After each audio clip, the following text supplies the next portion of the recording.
Welcome to the GED training course on Intercept Spacer corner quality. While this demonstration is being performed on a GED Intercept 2.5 spacer frame machine, this lesson applies to all Intercept models.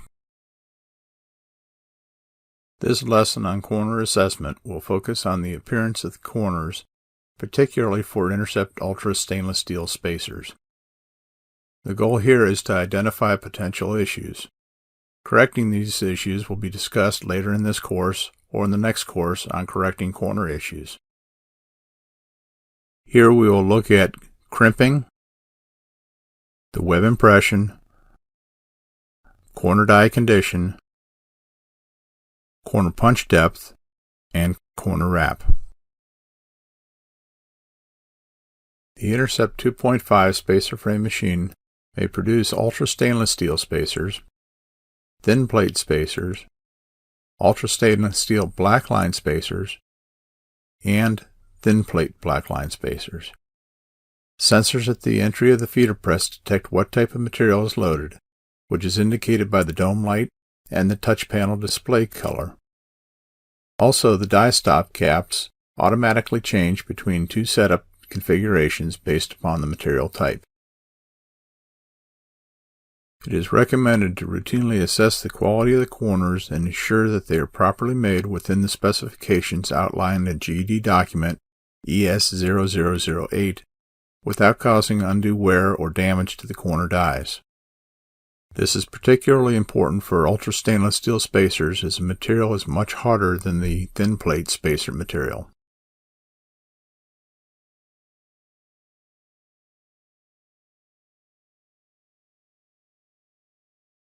Generally, the fold force gauge will be used to perform routine checks on the corners of ultra stainless steel spacers to ensure that they are being formed properly.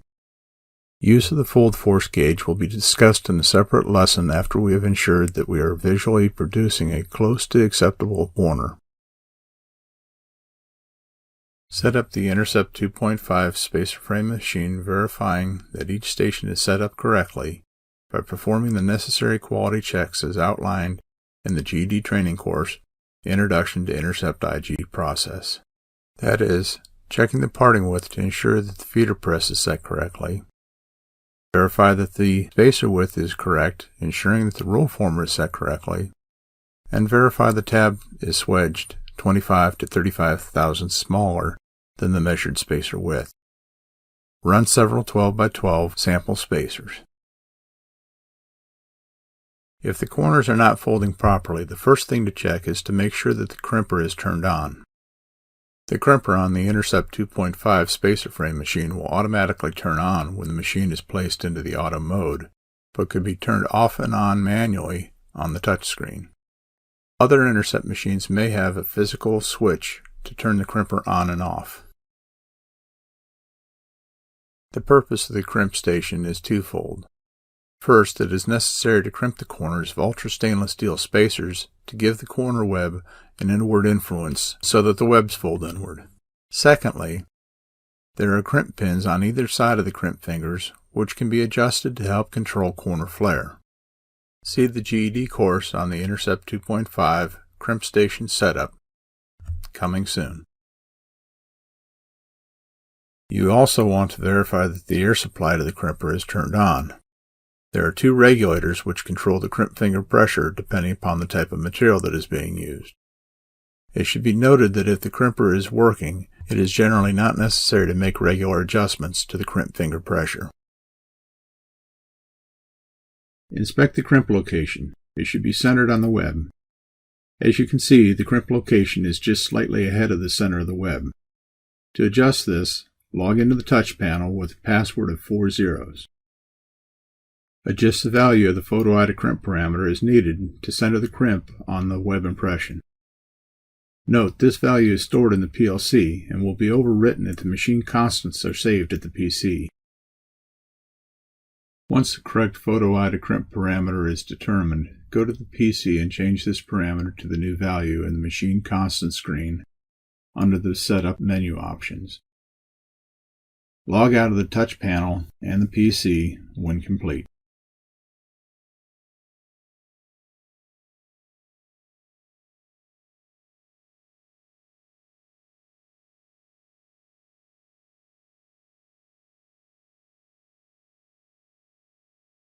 Another crimper parameter is crimp time, which can be changed on the touch panel or in the machine constants. This is the length of time that the crimp fingers will be activated and should be set to 75 milliseconds. It is typically not necessary to change this value. If changed, this could cause the crimper to run to the end of the ball screw and the fingers to drag on the sides of the spacer.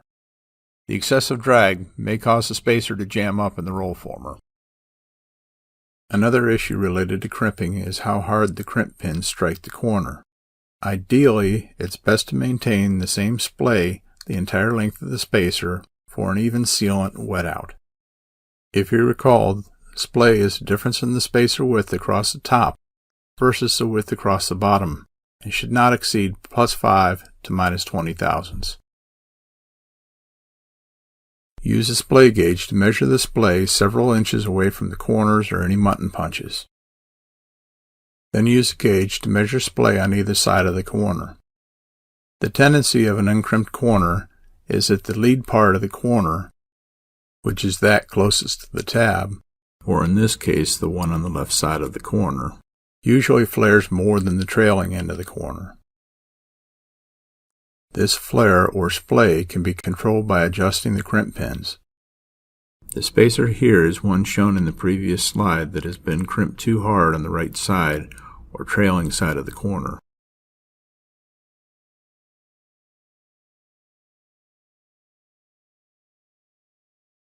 As you can see here, the trailing side of the corner has been crimped too hard and is splayed in over 46 thousandths, whereas the leading side is splayed in only 8 thousandths. This would indicate that the crimp pins closest to the roll former need to be moved out away from the spacer. Next, let's take a look at the web impression. Taking a form spacer, slowly start to fold the corner. You can see on this sample the non-operator side is folding with sharp, crisp folds. The operator side, however, is rounded. If you look at the sides, there is pulling and distortion on the surface of the material. The non-operator side is relatively flat with little or no pulling or distortion. In this sample, we can see that the operator side must be hit harder. But before we do that, let's try a couple things. First, we can try to increase the crimp pressure, which is currently set at 60 psi. On this sample, I increased the crimp pressure until I got to 80 psi.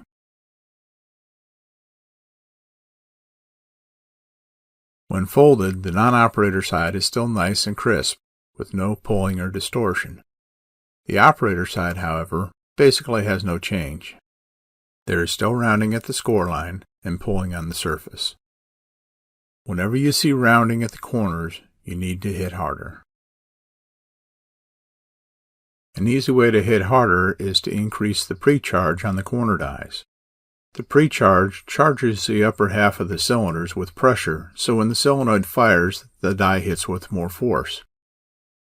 If increasing the pre-charge 10 psi makes a difference between the operator side folding versus not, then the pre-charge may be the solution. But if more than 10 psi is required, then you would probably be best served to add another shim under the operator side form wafer. Currently, the pre-charge is at 0.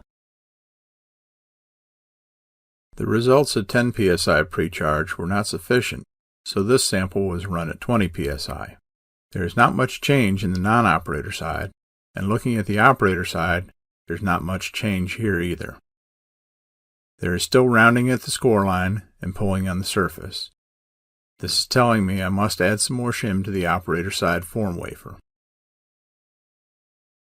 But just to be stubborn, I'm going to increase the pre-charge to 30 psi, 40 psi, then to 50 psi to see what happens. At 50 psi, we can see that the crimper broke through the web. This is telling me I am now overhitting the non-operator side. As the spacer is folded, the operator side corner is now folding crisper with a little pulling on the outside surface.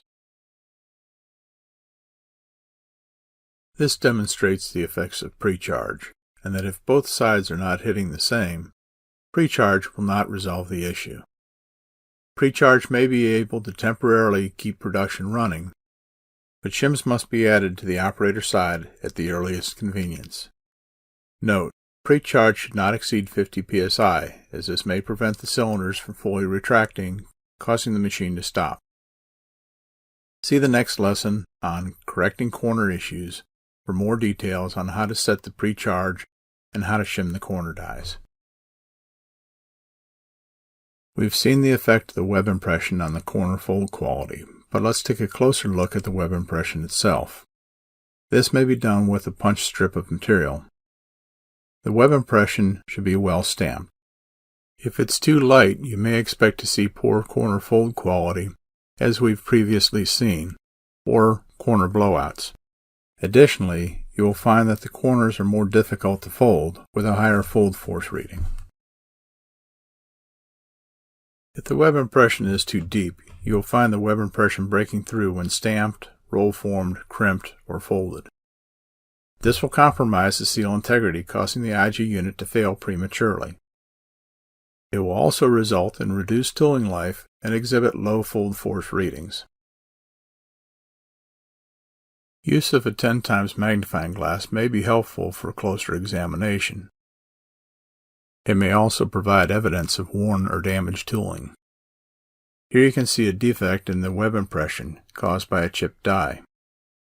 The flat bottom of this web impression is a result of worn tooling. And in this third image, you can see how the web impression is starting to split because of the striking force being too great. The web impressions should be well defined so that they fold inward with sharp, crisp corners without breaking when formed or folded. This is a closer look at the punched corners we tested earlier that were uneven. The corner impression on the top, or non-operator side, is well defined and shows no signs of splitting or breaking in the embossed area. The corner impression of the bottom, or operator side, is very light with little detail. Let's take a look at how these corners fold. Again, if the web impression is not balanced from one side to the other, this cannot be corrected with precharge or crimp pressure, but rather requires shimming. Corner die replacement and shimming will be explained later in another lesson of this course.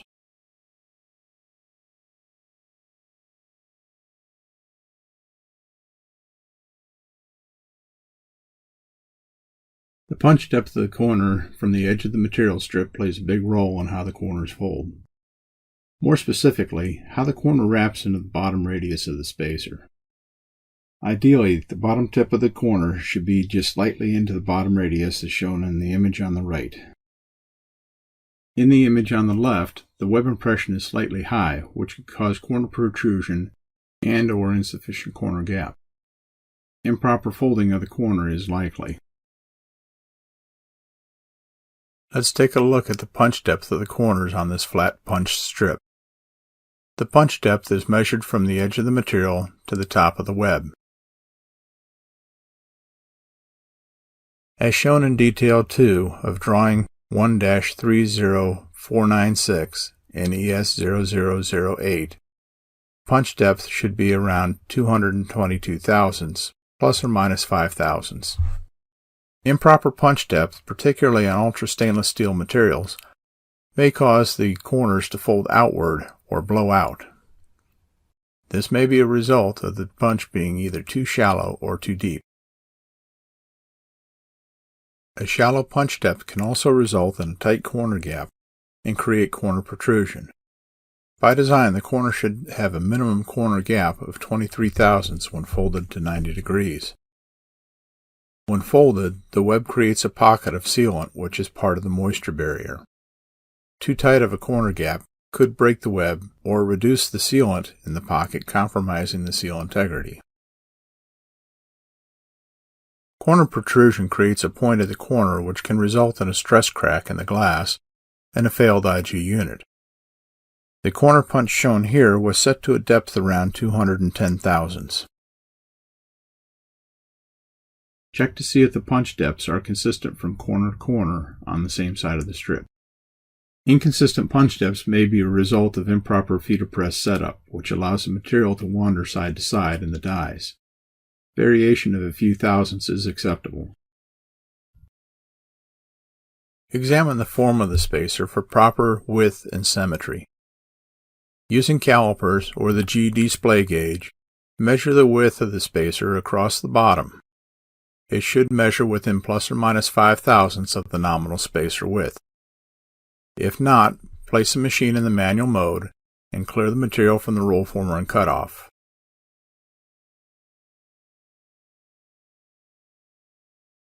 Release the lockdowns and adjust the width accordingly. Thread the material through the machine and run a few more test spacers.